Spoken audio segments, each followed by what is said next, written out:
This is episode 6, Toxic Fandom, and I'm waving my arm, but you guys on the camera won't be realizing what I'm pointing to. So I should be pointing to this side because that's where we're going to put the nice pictures. So, I am Jeff, also known as General Rat and Cal. I am Tesh, also known as Lady Malice. And sadly, we are missing a co-host, Master Kaplika. She couldn't be here with us today, sadly. Maybe you'll see her in 2 episodes away. So we are quite excited to have her back, but I'm going to turn it over to my partner here.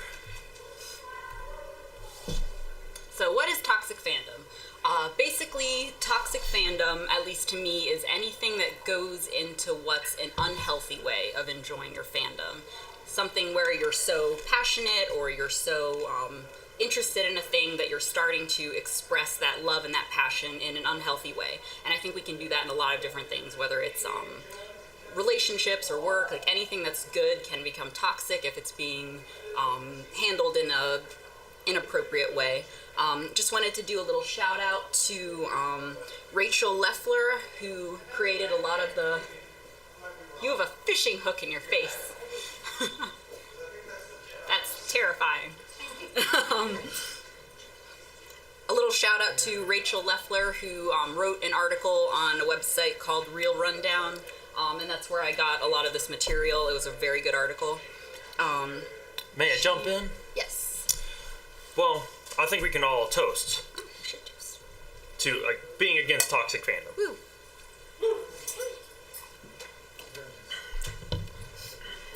So continue. So she's broken it down into a couple of different categories where toxic fandom seems to stem from. One of those things is being possessive. So all of us have that fandom that's really important to us. For us, it's Star Wars, obviously. Whoa. Who would have thought? So phrases where like, this is my thing, this is my character, or this is my childhood, you're turning something that was created for everyone and you're making it your possession. And obviously that can lead to some unhealthy attitudes when you feel that level of ownership over something. Kind of like when people were hurt when Disney canceled all of the Star Wars stuff and made it Star Wars Legends. Yeah, definitely. Like that was something that was really important to me, and like that's my Star Wars. And I definitely said some toxic fandom things. Thankfully not in a public place related to that. A second thing that goes into toxic fandom that kind of overlaps is a sense of entitlement, because you do feel it's something that belongs to you. You might have a fan theory that is really important to you. We saw a lot of those with the sequel Star Wars movies. You might have a character relationship, a ship as people call it, that's really important to you. You really want to see these two characters get together, and then if that doesn't happen, then that upsets you. Like, oh, they're ruining it because I want this to happen in the finale or in this episode, and they're not doing what I want, and I want what I want. I think a good example would be Luke in episode 8, when everyone was expecting Luke to come back and, take on Kylo Ren and defeat him and everything, but then he just threw away the lightsaber, and people were upset that that's not my Luke. Yeah. My Luke would have fought him off, but so that'd be a good entitlement right there. Yeah. Another thing that goes into it is a superiority complex. So people tend to feel like, well, I've invested all of this time and this energy into this fandom, and then somebody comes up to me to talk, or somebody just starts to get into that fandom and they might not know as much. So it's really easy to throw around words like, oh, they're just a casual fan, or they're a fake fan, or you hear a lot of times like fake geek girl, like, oh, she doesn't really like this thing, she's just dressing up for attention. Or in video games, like making fun of, oh, the noobs are doing this, when, a real player would play this way. It's disappointing to see it in the cosplay community with people's definitely. Costumes. Some people just aren't that good at sewing. Some people just don't have the money for it. Some people don't feel the need to do a screen-accurate costume because they're just doing it for fun, like it's a one-day something cool to do. So, I mean, it's disappointing to see when people are like, oh, I spent 100 hours on this costume and mine's better than yours because, I spent that time and you just bought it off the shelf. Yeah, which is something I really appreciated in a panel I went to yesterday here at CosicCon, where one of the winners of the cosplay contest, when somebody tried to say, like, oh, well, you deserve to win first, not second, she was like, no, like, everybody up there worked really hard, they did a good job, everyone up there deserved to win, they deserved what they got. That's great to hear. Yeah. The common term you'll hear for this type of toxic fandom is gatekeeping. So basically, you're trying to protect your fandom from the outsiders. You might see it with, like, somebody will come up to you and say, oh, I like that thing too, and you're immediately like, well, what's your favorite character? What's your favorite movie? What do you think about this book? What do you think about this comic? And you're basically quizzing that person as a way of trying to exclude them from something that's important to you. Yeah, I fight with lightsabers. What do you all do? Yeah. I'm the Star Wars fan here, even though I haven't read the books. Yeah, we've definitely been guilty of, like, oh, if you're a real Star Wars fan, why don't you want to join our group? And because to us, it's a way of expressing our fandom that makes sense, but not everybody has that interest in the combat style. Another point I added is tribalism. It's really natural for people to want to belong to a group, and a really easy way of belonging to that group is by excluding others. So it sets up those oppositional relationships. You see that in whether it's religion, politics, friendships, cliques in high school, anything like that. Star Wars over Star Trek! Yeah, wait. I hate when people say that, and a lot of times we'll interact with someone and we'll say, oh, sorry, I'm a Star Trek fan. Like, that's fine. Like, it's great that you're passionate about something. I really like Star Trek, too. At the moment, I happen to be more into Star Wars, but they're both... You don't have to be one or the other. So the Atheria Cantina would just now be hosted by me, apparently? You see this really commonly with, like, oh, I'm a gamer versus I'm a jock, or I'm a gamer girl versus I'm a girly girl, and all of those are setting up those relationships. You feel threatened by somebody's more able to do makeup, or someone's more athletic, and then you set up those oppositional relationships to make yourself feel better about what group you belong to. You have to throw it dramatically. Show me that paper. I meant behind us, not at our audience. You should have specified that. And a lot of this toxic fandom doesn't necessarily come out of a bad place. I think a lot of us can probably relate to that feeling of being excluded or being bullied growing up for our interests. I know at work, I'm the only nerdy person, so I talk about, like, oh, I'm going to a con, and everyone else is like, oh, I'm going whitewater rafting, or I'm going to a craft show, or whatever, and they can't really identify. So when people had that experience of feeling excluded, feeling bullied, and now they're in a position where they're part of the in crowd, they're part of the knowledgeable group, then a lot of people will tend to then bully others and try to exclude others as a way of protecting themselves. How dare those kids come in watching episode 7 and 8 before they've watched the originals, the prequels. No, you gotta start with the originals. They can't just go in straight. Yeah, definitely. That's uncalled for. That's toxic fandom. Next slide. Alright, so these are a couple examples that I feel were toxic. I found in about 15 minutes on a Facebook Star Wars fan page. I'll try to go over some of them in case you guys have some trouble reading. We have people saying you're not a real Star Wars fan if you don't like everything. So if you don't like the old movies, if you don't like the new movies, you're not a real fan. So obviously you're trying to exclude other people. You're trying to say this is what fandom looks like. You have a lot of name calling with lots of people had trouble with J.J. Abrams and the way he dealt with the movies, and they're going to resort to name calling instead of just expressing the issues they had with him. People saying that Star Wars should just die because I don't like it. They don't care that there's still other people who are enjoying it. It's I don't like it anymore, so it needs to go away. See the example of gatekeeping with dumb casuals are excited about the trailer. And you see the actually, I know from the EU books that blah blah blah happens. So you're gatekeeping. You're trying to act like your views are superior because you're more knowledgeable. You have the temper tantrums where people are saying, how dare you say I'm a toxic fan? Like, you guys are all a bunch of snowflakes. You get triggered too easily. Like, how dare you tell me that what I'm doing is wrong?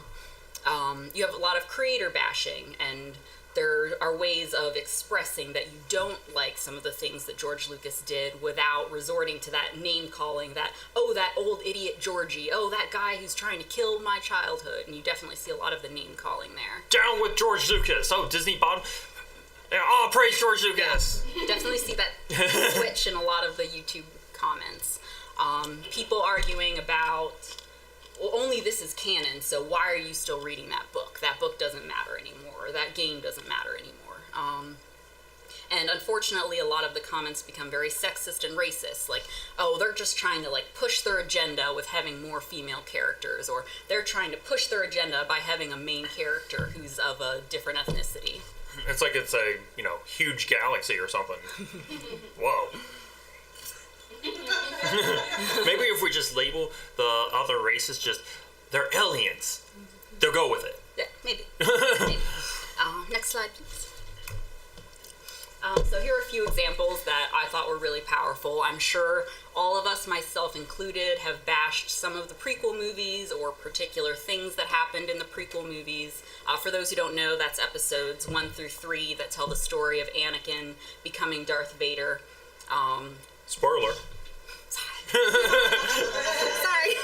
You might be a new fan. I don't want to diminish your experience. So, super common, very acceptable in the Star Wars community to criticize some of those characters, like young Anakin, Jar Jar Binks, and some of the other ones. But what people don't realize is that the things that they're saying online have consequences. Jake Lloyd, who is the actor who played young Anakin, he basically describes his experience as being a living hell. He was getting bullied at school for his performance. He was being interrogated in interviews with the press. And keep in mind, like, this is a young kid. And they're talking about, like, oh, this sucked, or you were a bad actor, or this line was really dumb. And he's absorbing all of this, like, as still in his formative years. It eventually led to him quitting acting altogether. He had an episode where he went through and destroyed everything that he'd collected related to Star Wars, because he was just so sick and tired of the way he was treated, and like just wanted nothing to do with it. And he ended up with a criminal record, being checked into a mental institute with schizophrenia, which his mom really believes was the result of the treatment that he received growing up. Ahmed Best is another really powerful example. A lot of people really hate Jar Jar Binks. He was a character that was created to bring some comedy and to appeal to the younger audience, and people hate him. So he was coming into this as a young actor. He was very excited to be something so important. He had a great experience on the set. Like, he absolutely loved what he did. And then immediately he's getting that backlash. And people are saying just terrible things about how, like, Jar Jar's an idiot. Jar Jar ruined the movie. He's so stupid. He sounds stupid. His lines are stupid and all of that. And people are saying, like, oh, don't take it personally. Like, it's the character. And I've definitely heard this from people. Like, oh, we don't hate the actor. We just hate the character. But he did a really powerful interview where he's talking about, but you, as an actor, you're putting yourself into that character. He had a lot of creative freedom in the way the character moved. The accent was, I can't remember if it was a Jamaican or something else, but it was an accent that, from his heritage and from his growing up, that he was bringing to this character. And he thought that that was a really cool thing to do, but then people are making fun of the character's voice. Well, then he's taking that as an attack on his ethnic heritage and his background and his creative choices. It eventually led to him becoming so depressed and suicidal that he decided to end his life on the Brooklyn Bridge. Thankfully, as he was standing there getting ready to jump, he had an experience where a gust of wind blew him and he almost fell, and he grabbed for the railing. And in that moment, he realized, like, no, I don't want to do this. And now he's doing really great. He's finally opening up and starting to talk about his experiences. He's being more public in his relationship with his son and trying to get into other projects again. But that was a long time. It's been 20 years since The Phantom Menace, where his life was being destroyed by these people who think they're commenting about a fictional character and aren't realizing the impact it's having on a real life person. A less severe case, more recent one, was Ray Park, where people were fat-shaming him at conventions and out in public, and it's like, what do you expect? Like, when he portrayed Darth Maul, that was in 1999. It's been 19 years when it happened, about 19, 20 years, he gets old. We all get old. It happens. He might be doing a role where he does need to have the weight. Actors change. And I'm sure he can still pull off the moves better than anybody else around. He can definitely pull those moves better than I could. So I'm not going to compete against that just yet. Next slide, please. We also saw a lot of examples of toxic fandom in the sequel trilogy, which is episodes 7, 8, and 9 that's going to be coming out. Unfortunately, a lot of that really centered on sexist and racist attitudes. When Rey was introduced as the main character of the sequel trilogy, and then when Rose Tico was introduced in The Last Jedi, they got so many hateful comments that they actually had to delete their social media accounts because it was just having such an impact on their lives. And I got into it with an acquaintance of mine and ended up having to delete him on Facebook because, that's what you do. Where he was saying that, well, I didn't notice that there was a lack of diversity growing up, so I think you're just, you're faking it. You just want attention. I didn't have a problem with it growing up as a boy. Well, you were a boy. You didn't, you were represented. And for me, even though, Rey's not necessarily my favorite character, and I don't love everything about the way they did Rose's character, but it's so meaningful to me that my little sister gets to grow up in an age where she is represented in Star Wars. Rose Tico was the first woman of color to have a main role in the Star Wars movies, so I'm half Filipino, for those who don't know, so that was really important to me, because growing up, you didn't see those, especially Asian female characters in anything. So it was a really exciting moment for the Asian American community.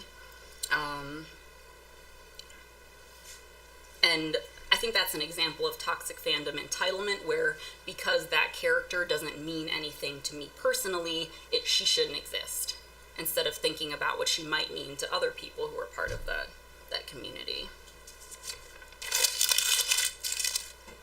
Show off. I do one up you, man. Next slide, please. Oh, no. You were going to talk. I'm sorry. I threw away your paper. So, Finn. Brand new character, Stormtrooper. People were upset because he was black. It's in a huge military, you can't have a black guy? What? The Force Order isn't worried about their race. They're more worried about, the numbers. We need numbers. The Empire was a bit racist because they allowed just humans. So, there was a lot of racism in the Empire. I don't know if it's carried over into the First Order. We haven't seen it. They brought that back. Yeah. I don't know what race Snoke was, so that'd be awkward if they were a bit racist to alien species, if he is an alien species, but, I don't think they care. They want people to take out the Republic.